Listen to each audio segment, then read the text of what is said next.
ఇవాళ తెలంగాణ రాష్ట్ర రైతాంగాన్ని నేను ఈ వేదిక మీద నుంచి విజ్ఞప్తి చేస్తున్నా.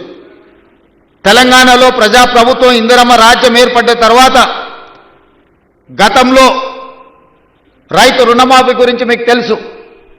2014లో ₹1,00,000 రైతు రుణమాఫీ చేస్తా అని మాట ఇచ్చి అధికారంలోకి వచ్చిన తర్వాత 4 విడతలుగా నేను ఇస్తాను, ఇప్పుడు నా దగ్గర నిధులు లేవని ఆనాడు మాట్లాడేది. 4 విడతలలో అసలు కంటే మిత్తి తడిసి మోపెడై నెత్తి మీద అప్పు చేతిలో చిప్ప వచ్చే పరిస్థితి రైతులకు ఏర్పడ్డది ఆనాడు. తిరిగి 2018లో మళ్ళీ అదే వాగ్దానం ఇచ్చిండ్రు, ₹1,00,000 రైతు రుణమాఫీ చేస్తాం. మొదటిసారి తప్పు జరిగింది, రెండవసారి తప్పు జరగకుండా మేము చూసుకుంటాం, ₹1,00,000 రైతు రుణమాఫీ చేస్తామని.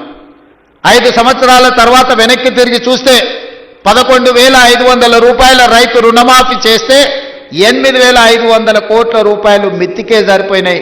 3,000 చిల్లర మాత్రమే ఆనాడు రైతులకు రుణమాఫీ చేసింది.